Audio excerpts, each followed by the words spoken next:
Welcome to Live Daf, your online Daf Yomi Shir. Shalom Aleichem, welcome back to today's Daf, which is Eruvin Daf Notes. We are Nun Ches Amud Beis at the Mishnah towards the bottom. It says the Mishnah Ein Moidedin Ela Min HaMumche. So who can go ahead and calculate the Tchumen territory around the city? You must use the services of an expert surveyor, Mumche. Now what happens if this fellow goes ahead and places some markers to establish the boundaries outside the Tchum?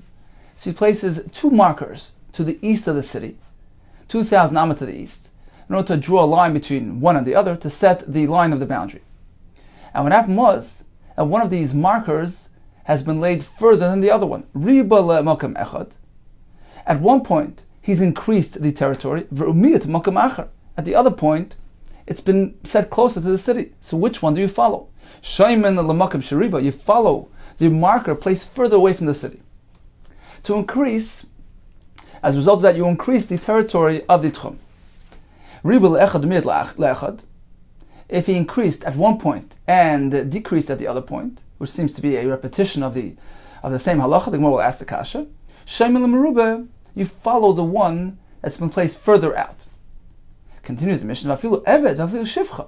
Even a slave or a maidservant, ne'eman and a loymar. Ad kan tchum Shabbos. They are trusted. They are deemed credible to inform us. Up until this point is the tchum Shabbos.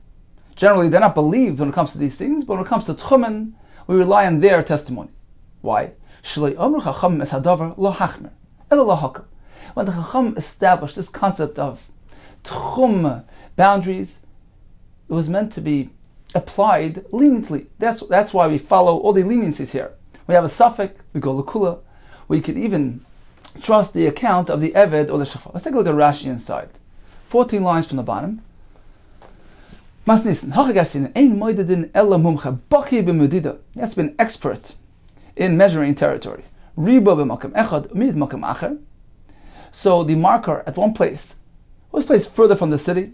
Shenimtzu simon tchum keren zeh, aruchin ubotin. So the simonim of the tchum placed at this corner ended up being further out, mikeneged simon tchum keren shekenegdoi, from the markers placed at the other corner of that same side of the city. So we have a couple of markers placed to the east of the city. One of them placed further than the other one. Which one do you follow? We follow the one further out. And we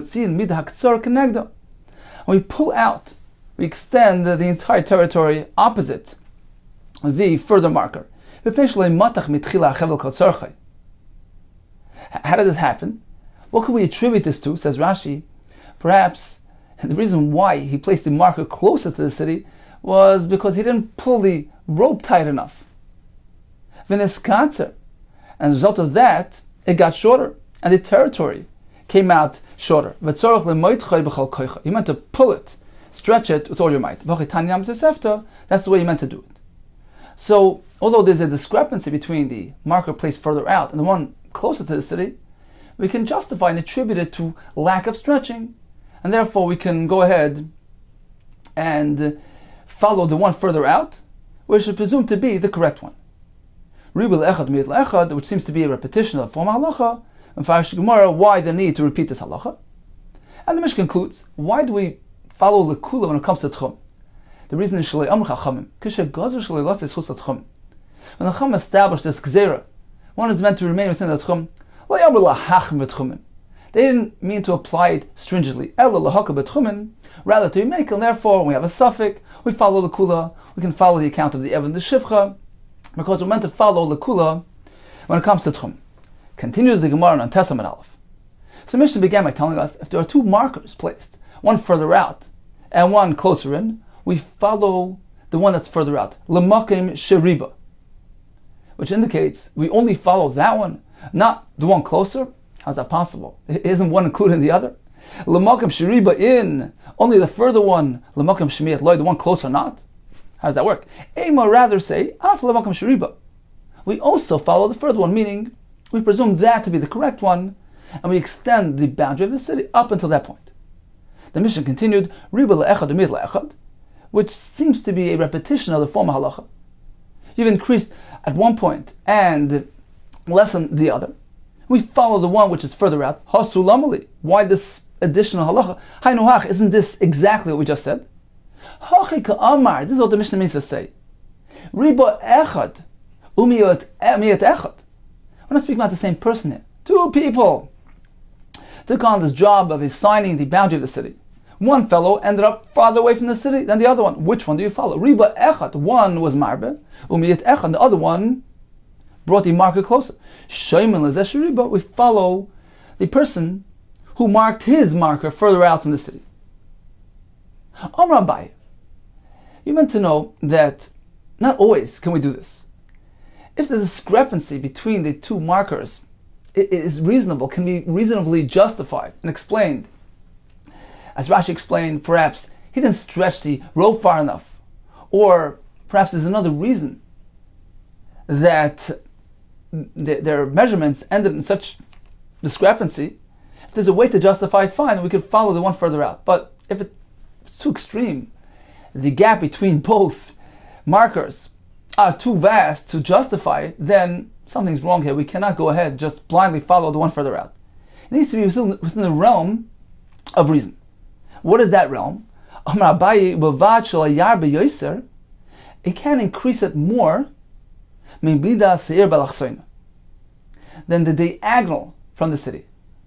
We learned earlier on Daf Nun Vav that the proper way to measure the tchumen around the city, in order to achieve proper results, a tchum which is 2,000 amma wide, you have to measure it in a very specific way. Otherwise, you're going to end up with narrow tchumen.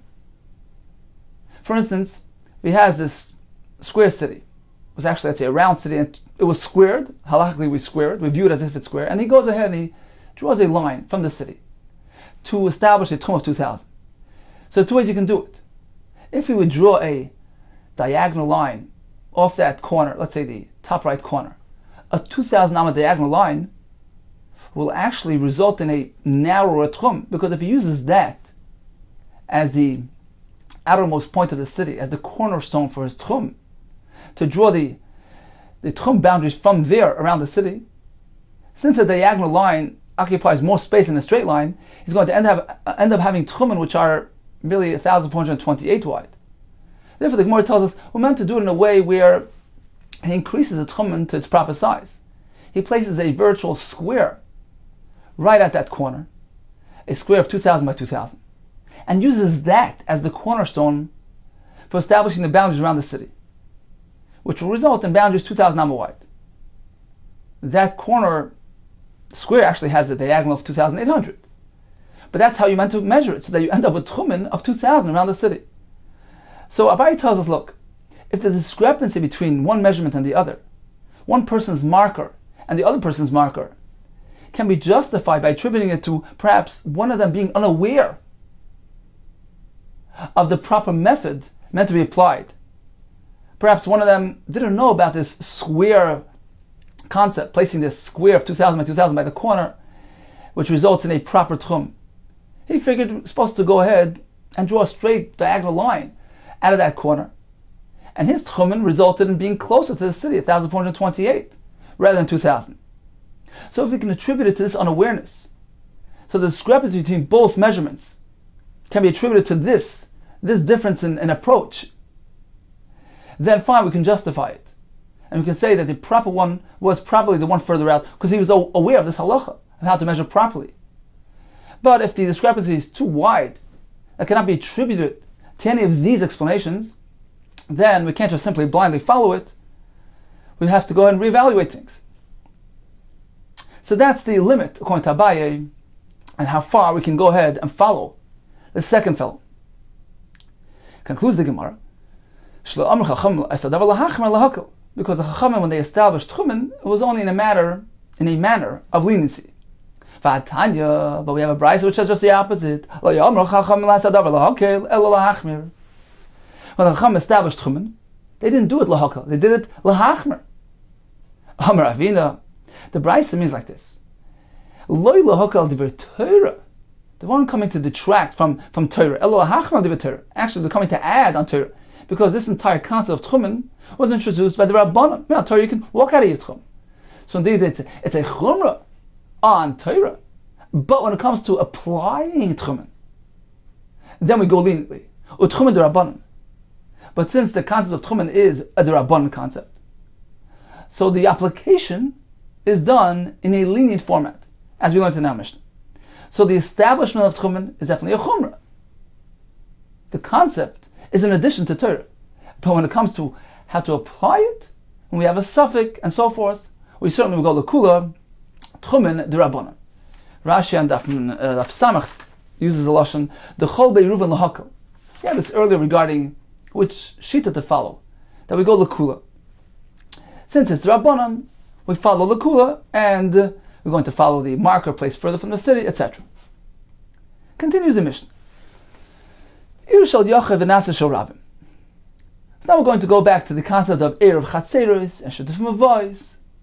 So if we have several people living in a Chatzer, they're not allowed to transfer from their homes, which is their private area, to the Chatzer, which is a jointly used area.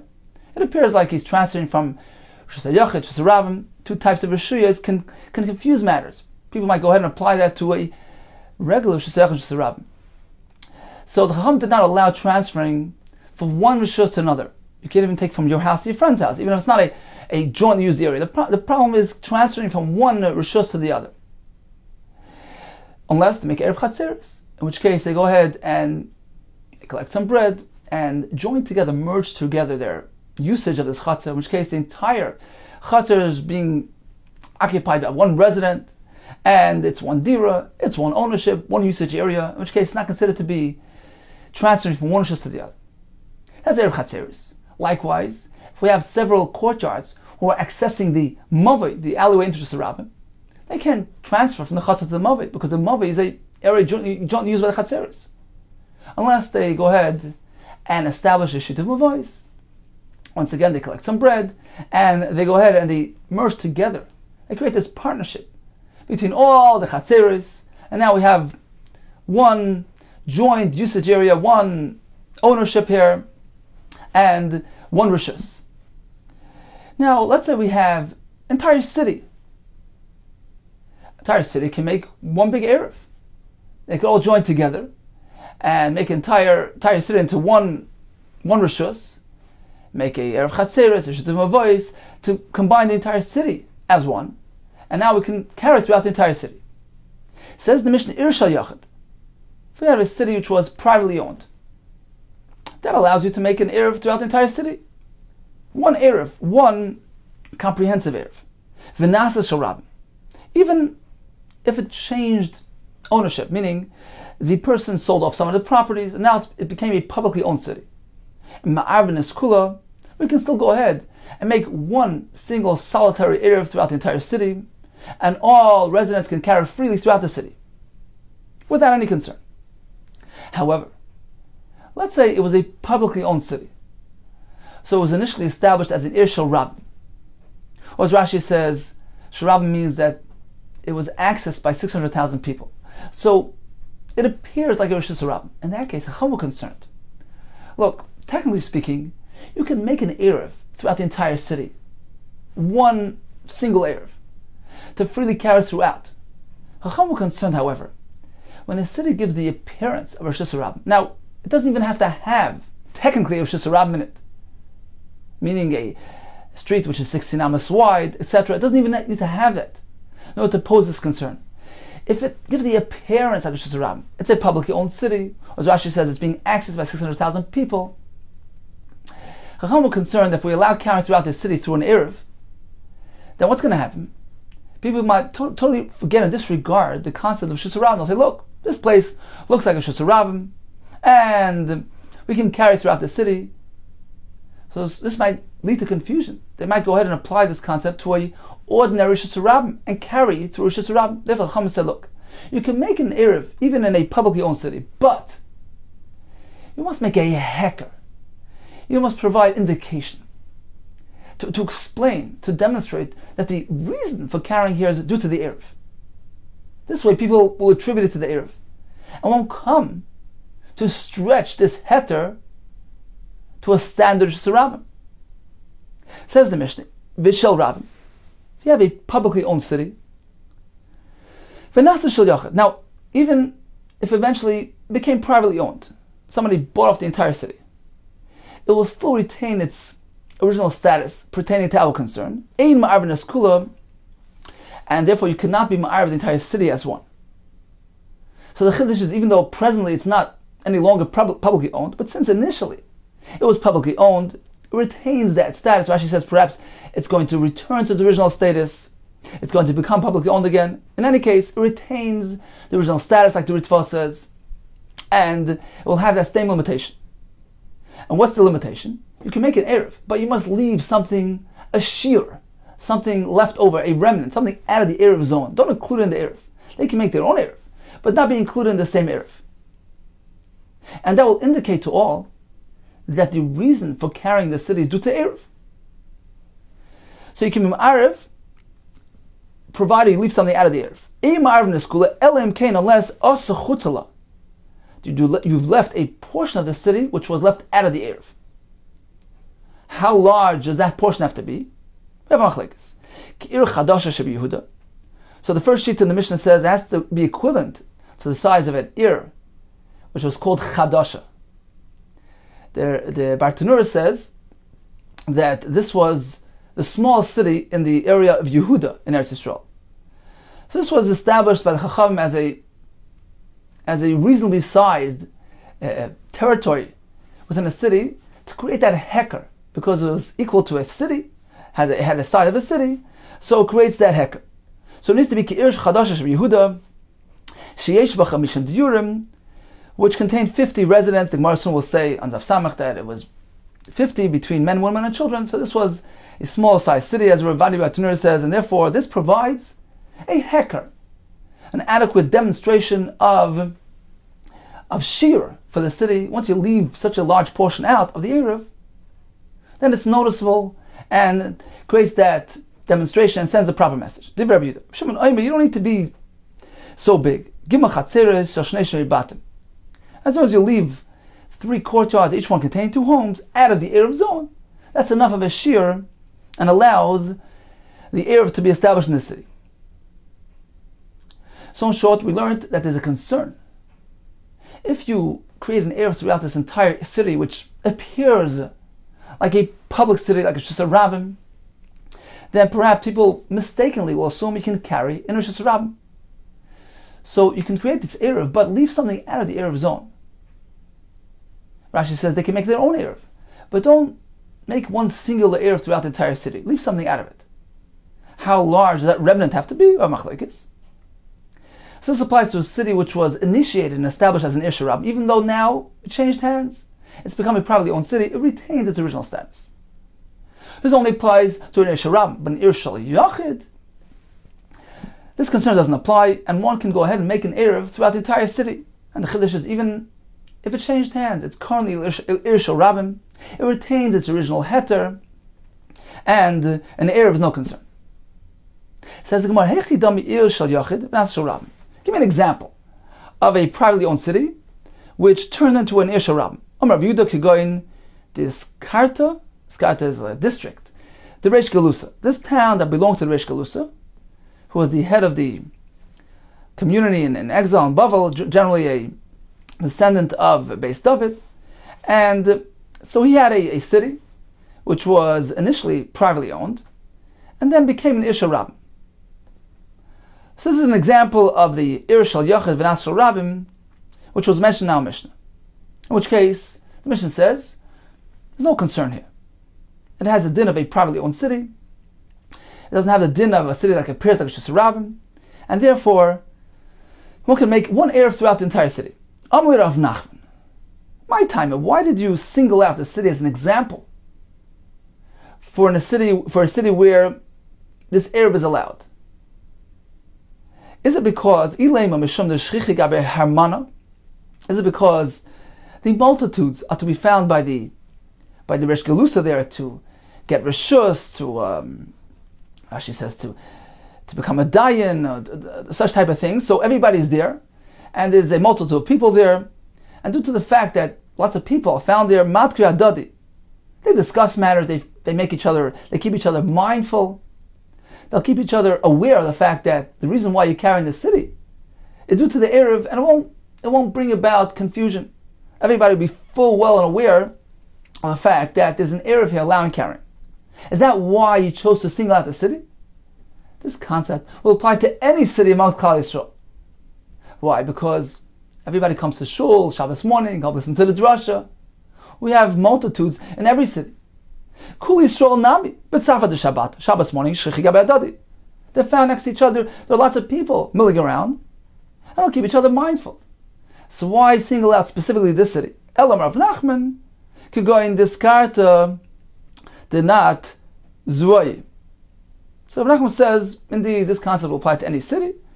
And an example of a Ir Shel Yachid that turned into Shel Rabin would be this district that belonged to this fellow in Atzai, which is also fine for an Erev. Ton Rabbanan. Ir Shel Yachid and Shel Rabin. So up until now we spoke about a city that not necessarily even had a Rosh Hashanah running through it. Now the Brisa will discuss such an example with a Rosh Hashanah as well. So we had an Ir Shel Yachid that turned into Ishal Rabin. Rosh Hashanah or Averis B'Soich. You have actually a Rosh Hashanah, Rashi says, has 16 amas wide, so it conforms in size to Rosh Hashanah. Now, since it's an Ir Shel Yachid, he'd like to make an Erev to allow carrying throughout the entire city. Probably there's Rosh Hashanah running through it. How do you address that? Keitzad Ma'av Noisa. How do you enable carrying through the city? It says the Brisa, Oisa Lechem Mikan. He encloses the Rosh Hashanah by placing a lechi, this side post, on either end of the Rosh Hashanah,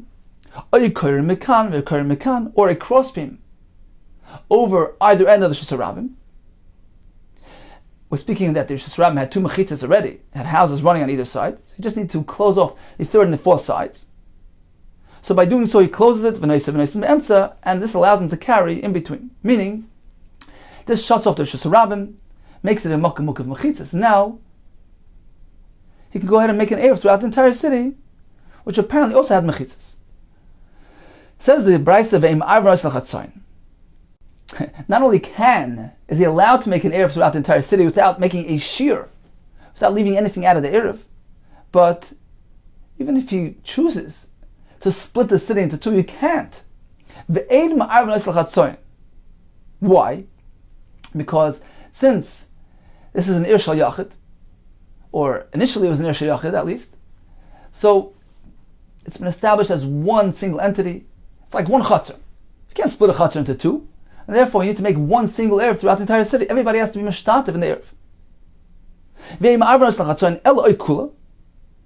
Either you make one Erev throughout the entire city, or each alleyway separately. How do you do that? The Gemara will explain. This is a unique case where they actually built some physical barrier in front of their mavi to indicate, look, I'd like to be on my own. I don't want to participate with you. That separates them. They don't need to participate. Let's take a look at Rashi inside. 3 lines from the bottom.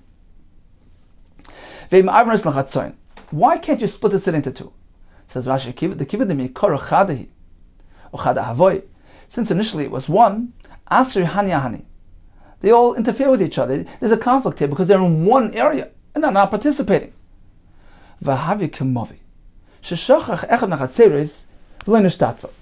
It's similar to an alleyway where there are lots of chatzeris accessing the alleyway, and one decided not to participate. He forgot to take part in the Erev. The Asar Kulu. He interferes with everybody. He affects everybody. Nobody can carry. So this entire city is like one mavi, and unless everybody is included, it's us. Or each alleyway separately. They'll come on parach. Soon the Gemara will ask, Hashtanami l'sradadi. In this case as well, they should interfere with each other. How can they go ahead and separate themselves? The Gemara soon will explain that they built something to separate them physically. Continues the Brisa. What about Hoysel Shel Rabim? Varahi Shel Rabim. It was established as a public city, and it still is a public city. But it still doesn't appear like a Rosh Hashanah. Why? Ve'en ela Pesach echad. So Rashi explains that generally the streets running through the city will open up both sides. it ran from one side of the city where it had one entrance, over to the other side of the city we had another entrance or exit. So the city had two Pesachim. But if the city only has one Pesach, in which case the street is only open on one side, then the other side runs into a dead end. That doesn't appear like a Shus Rabim. A Shus Rabim is meant to be open-ended on both sides, just as the Shus Rabim in the Midbar was open-ended. So therefore, even a publicly owned city, a Shus Rabim, if it doesn't appear like a Shus Rabim, because it doesn't have this element, lack of this feature mitigates the Shus Rabim appearance and allows one Erev to be established throughout the city. So you can make an Erev throughout the entire city. Let's see Rashi inside the top line. It's not open-ended on both sides. So since it doesn't appear like the encampment of the Yisrael in the Midbar, meaning it's not open-ended, it doesn't have the Shus Rabim appearance, that removes our concern, our restriction. There's no Gzeira here. What was the Gzeira? When something appears like a Shus Rabim, it's a Shus Rabim, publicly owned, or as Rashi said, it's being accessed by multitudes, by 600,000 people. Then it appears like a Shus Rabim, and if you allow carrying freely throughout the area just by use of an Erev, perhaps people will say, well, look, you're carrying a Shus Rabim. But that's only if the street is open-ended, if the city has two Pesachim. But if it doesn't have this additional feature, it doesn't give the appearance of a Shus Rabim, and the concern is nullified. So at this point in the Gemara, only a city which appears like a Shus Rabim, publicly owned, has two Pesachim, it will have this limitation that you must leave something out of the Erev zone to allow carrying throughout the city. Continues the Gemara. So we just mentioned that if the city, the Irshal Yachid, where one Erev can be established, features a real Shus Rabim running through it, how do you address that? You place a lech on either side, a koyer on either side, which encloses the Shus Rabim, allows the Erev to be established. Says the Mantana, who is the Shita? The Me'aver Shus Rabim. How you can do that? Omar Rav Huna bar Davashur Rabbi Yehudi. This is Shita's Rabbi Yehuda. The Sanya, Yasser al Keno Rabbi Yehuda. Furthermore, said Rabbi Yehuda, Mishi yesh leishnei batim, mishnei yitzidu Shus Rabim. If there are homes on either side of the street, you have homes on the right side, homes on the left side, which create two mechitzas. Oisa lechem mekan, velechem mekan. So according to Rabbi Yehuda, shtei mechitzas deraisa. As long as you have an area enclosed with two mechitzas, minat Torah, that is already a Rishus HaYachid. Now with the Rabban, you can't carry it unless you properly enclose it. Therefore, says Rabbi Yehuda, all you need to do is add a lechi on side 3 and side 4. So you have a Rishus HaRabim, you have a home on either side, which creates an enclosure of two mechitzas. Says Rabbi Yehuda, to properly enclose it, just place a lechi over here, and a lechi over here, or a koyer over here, koyer over here, which will affect proper enclosure. And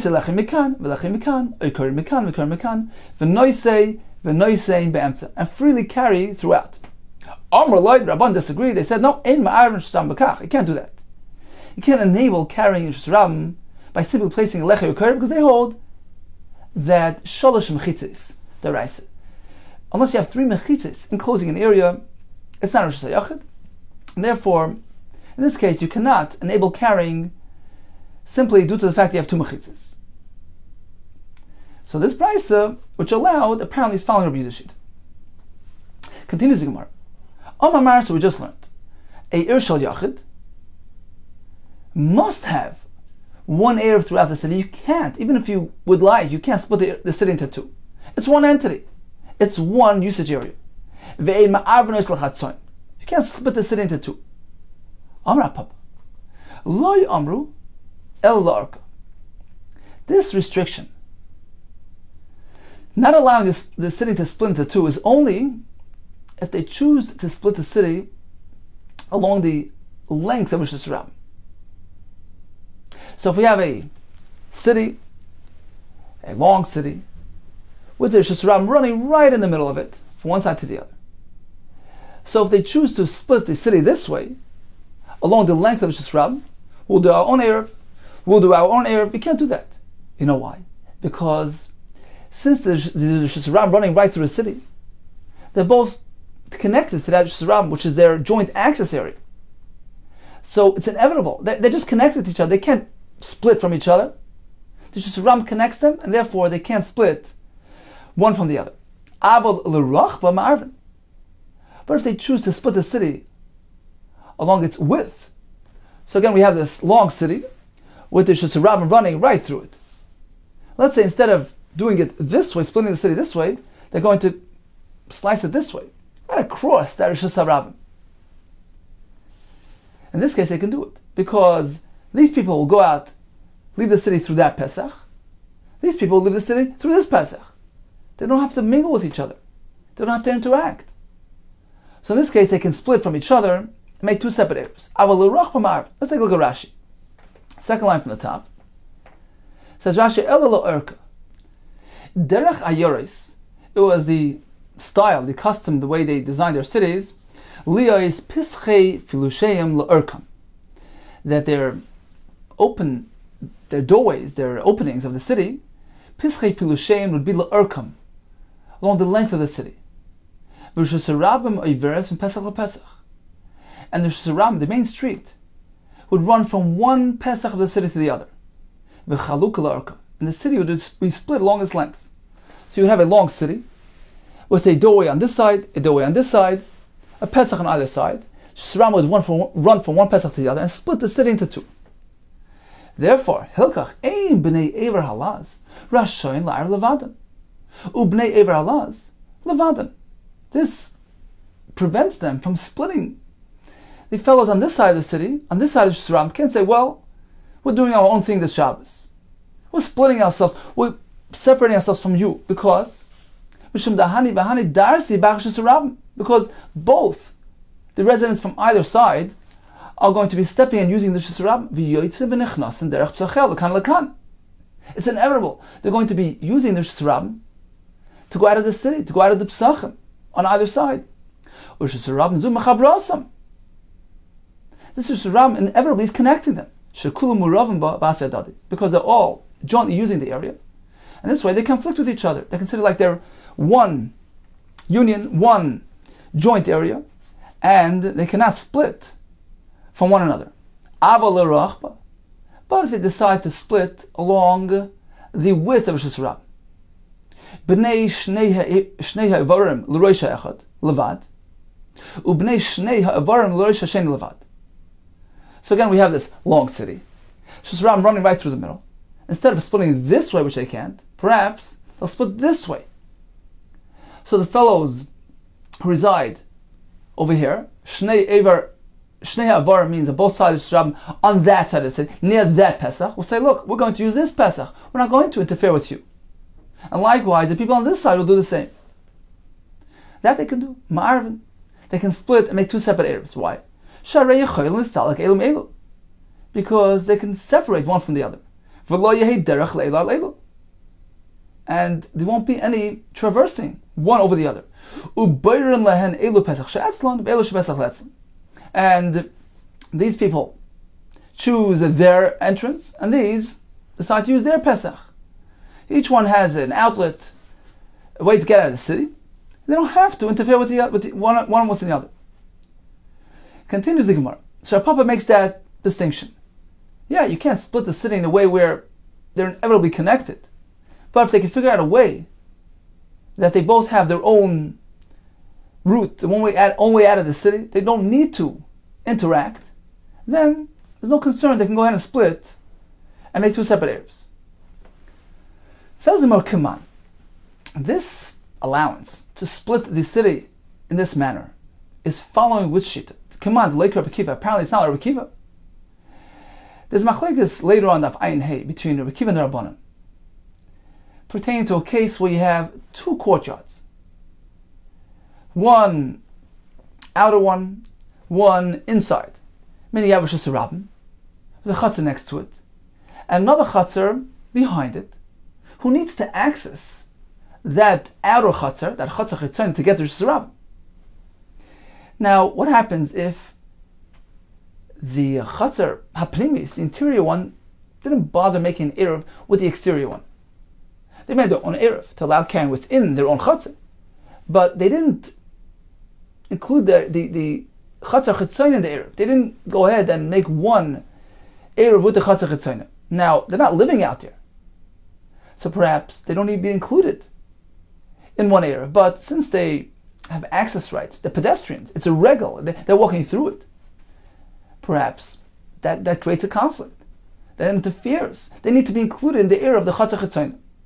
So Machlekes, Rekiva says, in this case where the residents of the inner Chatzah made their own Eruv. So although they didn't make an Eruv with the Bnei Chatzar Chitzayna, it's okay. Sorry, according to Rekiva, it's not okay. They need to make an Eruv with the Bnei Chatzar Chitzayna because they're walking through them. They're considered like residents. So unless they get included in the Eruv of the Chatzar Chitzayna, they make everything us. Meaning that the members of the Chatzah Chitzayna cannot carry throughout their Chatzah because there's interference here. There are people walking through here who are not included in our Eruv. That's what Rekiva's Shita. He holds that access rights, walking rights, is deemed like residency. It's considered like they're living here. They need to be included in the Eruv. Chacham say no. In this case, there's no need to include them in the Eruv of the Chatzah Chitzayna. They're just walking through it. They're not living here. So that's the machlekes between Rekiva and the Rabban. Says the Gemara, our halacha Rav Papa, who allows splitting the city along its width, l'rachba. Why? Because these will use that Pesach, and these will use this Pesach, and therefore it's okay. Now, although perhaps, even in this case, it's going to be a regal, there's no real separation here. They still have access. Each person has access to the other side of the city as well. So although he's creating his own Eruv, but he's still going to walk through there. There's no real separation here. There's regal. And nevertheless, Rav Papa says, as long as they chose, each one chose his respective part of the city, that's okay. This is where I reside. This is my place. I don't need to include you in my Eruv. Despite the fact that I have access over your portion as well. Apparently that is not following Rabbi Akiva, who deems access as residency and requires inclusion in the Eruv. Says, no, come on, this statement of Papa, the Loik Rabbi Akiva, apparently is not following Rabbi Akiva. Diki Rabbi Akiva, because according to him, Ha'amar, hasn't he said, Regla Muteris B'm Koima. If we have a regal, somebody coming through my territory, from the inner Chatzar, where over there he made an Eruv, he's Muteris B'm Koima, he's allowed to use his area, he made his own Eruv, but he didn't interact with me, he didn't make an Eruv with me. It interferes even though it's out of its area, even though he's coming through my chatzah, which isn't really his place of residence. Because walking through is significant enough. It's considered like he's living here. And therefore he interferes. So apparently Rav Papa doesn't reckon with this concept of walking through, is not following Rabbi Akiva. Says, well, no, I feel the time of Rabbi Akiva, it can be following even Rabbi Akiva. Ad kan Rabbi Akiva hasam, it's only over there that Rabbi Akiva is concerned about that walkthrough. That's unique to a case where you have one chatzar within the other, because there's no other way out. The pnim is lesla pisacharina, because the fellow inside doesn't have another way out. There's only one pesach to the chatzar pnimis, so it's inevitable that he has to walk through here. Therefore, we reckon with that. However, in the case of the city, we have two psachim. Hani nafki by pischa. These residents will leave the city through that Pesach. The residents of this half of the city will walk out through this Pesach. There's no interference whatsoever. There isn't even a regal here. They're not even walking through the other side, because each one could choose his Pesach, and therefore they can make their separate Eruv. There's another version. Don't think that when we say a city can't split into two, that's only because they're doing it along the length of the Yerushas Rabbim, in which case the Yerushas Rabbim is inevitably connecting them. But suppose they do it along the width of Yerushas Rabbim, which provides each half of the city their own personal Pesach out of the city. Perhaps in that case, Ma'arvin, you can do it? No. Even in that case, it's ineffective. Is it because he's following Rabbi Akiva's Shita that walking rights is considered like residency and therefore you must be included in the Erev? But not according to the Rabbanan, who would say that in this case, you don't need to include them because they're living in two separate distinct areas. So is Rav Papa following Rabbi Akiva not the Rabbanan? Well, no, afilu tema Rabbanan. It can be following even Shittas Rabbanan, who will agree in this case that it's a problem. It's only over there by the two Chatzeres. The Rabbanan maintained there's no concern. Why? In the case where you have one Chatzer within the other, the Pnim is Achta Ladasha Mishtamsha. Because the inner Chatzer can simply close their door, Mishtamsha, and use their Chatzer privately. They don't have to come out here on Shabbos. There's a Mechitza, there's a doorway separating them. Aval. But in our case of the city, there's no Mechitza inside the Shusrab. Can you remove the Shusrab from here? Meaning, the Shusrab is one long street stretching from one side of the city to the other. It's an inevitable connector.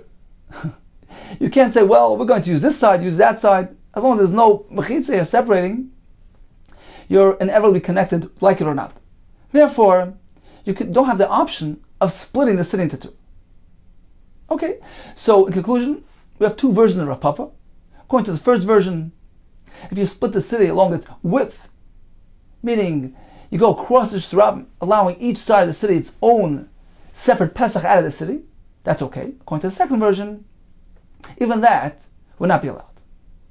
Omar Mar, let's get back to the Brisa, which said an Erev Yachid needs to have one singular Erev. Or each Mavi can make its own Erev. How's that? Omar Mar, Oy Kula, either the entire city together, Oy Mavi Fnei or each Mavi separately. Says the Gemara, why can't they split the city into two? Because they interfere with each other. Because they're one entity. Mavi Nami Asra Dadi. In this case as well, they interfere with each other. Apparently we're speaking of the Avadak. They erected some small size physical barrier. Rashi says this was a Pesach Namuch, a low Pesach. Tosha says it was a Mechitza, either a 4 tefachim high, some say 10 tefachim high, in front of the Mavi. We're sent a message. Look, we'd like to be separate. We don't want to be included in the city. So in that case, it's okay. They don't have to be included in the area of the city. Just as the Amar of Idi, Bar Abin, Amar of Chisda. Echad Mibnei Mavi. If you have a typical alleyway with several Chatzeros channeling into it, so generally they all have to be mishtatif in the Shittif Mavois, because they're all part of the same usage area, same entity. But let's say one fellow opted out. She'asa daka lepischei. One of the Bnei Mavi, one of the Chatzeros, made a daka in front of his Pesach. Meaning that he created this small Pesach, Rashi says, or Mechitza like Tosas, which indicates, look, I'd like to be separate from the rest. So if the Echad Bnei Mavi she'asa daka lepischei, eina Yisrael Bnei Mavi, he won't create a conflict on the rest. He won't interfere with the rest. He does not have to be included in the Shittim Mavois. That explains our halacha. Although the Isha Yachid needs to be accounted for as one entity, but if one of the Mavois, or many of the Mavois, erected this indicator, this Mechitza which separates them, then we no longer have to include it. Continues the Gemara. So getting back to the Mishnah, when we have a publicly owned city, we must leave something out of the Erev zone, for concern that it might lead to confusion. Look, we carry in this place, which appears like it's just a rabbin. Let's carry anyway. Therefore, in order to send that message that the carrying here is simply due to the fact that it's an Erev, we must leave something out of the Erev zone, which will raise awareness to the fact that the Erev is allowing carrying. Says the Gemara, Reb Zera Arva Lemata Derechia. Reb Zera established an Erev to the city of Reb Chia. Reb Chia resided. V'lo shavak lashir. And he didn't leave anything out of the Erev zone. He made one single Erev throughout the entire city. Now, as Rashi explains, this city was initially a public city, a Irsha Rabim, and currently was also a public city. So the question was, How did Reb Zer allow this Eruv to be established in this manner without leaving anything out of the Eruv? Amalei Abaye, my time of Admar Hochi. Why did you do this? Amalei, he told him, Sabi di do Amrli, the elders of this town told me that Rav Chibar Ashi Ma'arav Kula. That Rav Chibar Ashi also established one Eruv throughout the city. V'amina. So I figured, based on that, Shmamina apparently Irshal Yachid. V'nasal Sharabmi, apparently this was established as an Irshal Yachid. So currently it's publicly owned, it retains its initial status, as we learned in the Mishnah, and as a din of Irshal Yachid, which allows one Eruv to be established. So I based on the fact that Rav Chibar Ashi also formally enacted one Eruv throughout the entire city. Apparently it was because it was an Irshal Yachid. And that's why I did likewise. Amalei Sabai responded, but actually that version of accounts is erroneous. The elders told me personally that the reason for the Eruv was not because it was an Irshal Yachid. Actually, it was an Irshal Ravim. But as we learned earlier, even in Irshal Ravim, it only raises a concern when it appears like Irshal Ravim. For instance, when the street running through it is open-ended on both sides, the city has two psachim, then it gives the appearance of a Rishus Ravim.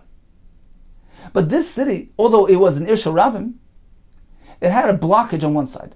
Hahi Ashpa had this heap of trash. Havala Mechad Gisa. It had that on one side, which created a blockage on that street. So since the street only had one Pesach, it didn't appear like a Rishus Ravim. And that's why. That was the reason why he made an Eruv. But that was then. V'hashta di pandula ashpa. Now that the trash was removed, havel kishnei psachim v'aser. Now it's like it has two entranceways. It's a city with two openings.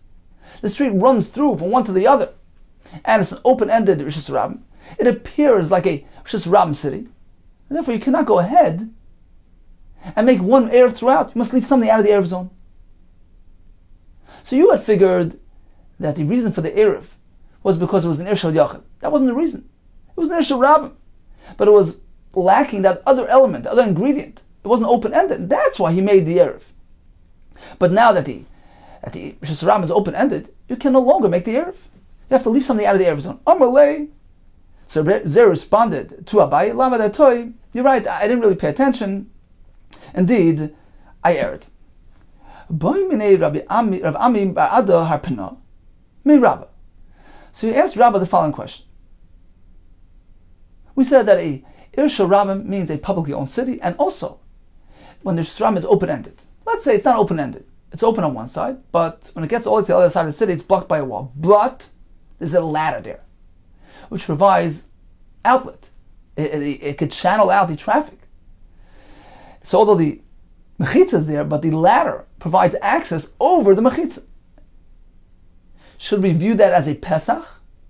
Does the ladder negate the mechitza? And now we consider like an open-ended city, like an open-ended Rishus Ravim? Or perhaps the mechitza is still intact, despite the fact that there's a ladder there providing access over the mechitza?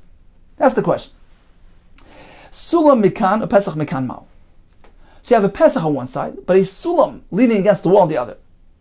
Does the sulam create a Pesach or not? Amar lei, so he told him, Hochi amarav. So he quoted Rav as follows: Sulam teres Pesach olav. Yeah, the sulam negates the mechitza, it creates a Pesach. And now we have an open-ended Rishus Ravim, has a din of Irshal Ravim. Amar Rav Nachman. So Rav Nachman announced to them, Lo yisat tzitzulei. Don't listen to him with this version of Rav that the sulam creates a Pesach. Hochi amar Rav Adam Rav. I have another version. Rav Ada said the name of Rav, and no. Sulam teres Pesach alav, teres mechitza alav. A sulam is arbitrary. You could use it at your own convenience. L'kula, whatever suits you best. A sulam can be considered like a Pesach if you need it, but it can also be considered like a mechitza, meaning it won't negate the mechitza. The wall's a wall, despite the fact that there's a ladder leaning against it. What does that mean? Teres mechitza alav. When will we treat the sulam like a mechitza? Kadamorn, as we just said, we have the city which has a Rishus Ravim running from one Pesach, but then on the other side it gets stuck by one. There's a ladder there. The ladder does not remove the mechitza. It remains closed, shuttered. and the city can have one entire Erev. Because a ladder provides access over the Mechitza. Doesn't take away the Mechitza. That's one application of a ladder. Torah's Mechitza alav. It retains its Mechitza. Torah's Pesach alav. When can we view the ladder as a Pesach? Besulam shebein shtei chatzeros. When it has a lenient application. You have Mechitza running between two chatzeros. And the halacha is they have to make their own separate independent Erevs, because there's no access between one and the other. Now, if there's a Pesach between the Chatzeros, which allows access, then it's up to them. They can decide to make their own separate Erevs, or they can decide to join together as one. What if we have a wall with a ladder on either side, which gives them access? In this case, as Rav Nachman, we can use the ladder to provide Pesach, since it's providing a leniency. It's being applied as a kula. Besulam sheben shtei chatzeros, ratzu echad ma'ariv. So since they have a Pesach here, they have a choice. If they want, they can make one Erev, meaning they could join together as one due to this Pesach, which provides access one to the other. Ratzu, if they want, shnai ma'ariv. They can make separate Erevs, one for each chatzer. So Rav Nachman maintains a sulam has both elements to it. Use it as you wish. And we apply it l'kula in each case. So in the case where the sulam is present between two chatzeros, we say, well, you'd like to use it as a Pesach, go ahead. And deem the chatzeros as though they are connected, which allows, if they wish to, this allows them to make one Erev. And in the case of the city, we have a Rishus Ram running from one Pesach, getting stuck at the wall, the other side of the city, and there's a sulam there. In that case, we can apply it leniently as well. We say, well, the sulam here is not creating Pesach. It can't negate the Mechitza. It's considered to be blocked off. And this Rishus Rab doesn't have the proper appearance of Rishus Rab. And this results in a kula. Because now we consider the city like an Ir Shal Yachid. And one can go ahead and freely establish one single Erev throughout the entire city. So in summary, according to the first version of Rav, a sulam creates a Pesach, even if it's a Chumrah. And according to Rav Nachman, it can have both elements. It can be a Pesach, it can be a non-Pesach, depending on how you want to apply it. Okay, time for a brief chazara of today's daf. We began with the Mishnah and the Gemara, which explained for us that the Isra of Tchumen is a D'Rabbanan. So although it's been established as a Chumrah on top of Din Torah, but the application is meant to be L'kul. Therefore, if we have any sort of suffix, we follow the lenient approach. We're going to even listen to the evidence of Shivcha, who dictate to us the Tchum of Shabbos. We proceeded with the next sugya, which was pertaining to Erev Chatzeres, Shetif Mavais. And we learned as follows. If we have an Ir Shel Rabbim, what is an Ir Shel Rabbim? It's publicly owned. Or as Rashi says, it's being accessed by 600,000 people. And it needs another element as well. Two Psachim. Meaning the street running through it needs to be open on both sides. So a city that contains both these elements, which has the appearance of a Rishus Rabbim, that raises a concern. If you make one single Erev throughout the entire city, perhaps people might think you can carry in Rishus Rabbim. Therefore, you must leave something out of the Erev zone to raise awareness, to explain that the reason for carrying is based on Erev. So you can't be ma'ariv the whole entire city. You must leave something out. A shear. How large does that shear need to be? Rita says, equivalent to the size of the Ir Chadasha, which contained 50 residents. According to Reb Shimon, you don't need it to be that large, as long as you leave 3 courtyards with 2 houses in each. Regarding an Ir Shal Yachid, in that case you can ma'ariv the entire city. So, let's say he decides, I'd like to make each Mavai separately. He can do that, provided he made a daka, that physical barrier in front of the Mavai, which separates him from the rest of the city. But otherwise, you can't just go ahead and split the city into 2. Rav Papa tells us, to split the city along its length, along the length of Rishus Rabbim, that can't be done because inevitably they're connected. What about along its width, giving each side of the city its own way out of the city, its own Pesach? That depends on both versions of Rav Papa. According to one version, yeah, according to one version, not. Regarding a sulam leaning against the wall, does that make it into a Pesach? Or can we still consider that mechitza intact? We concluded with a machlekes.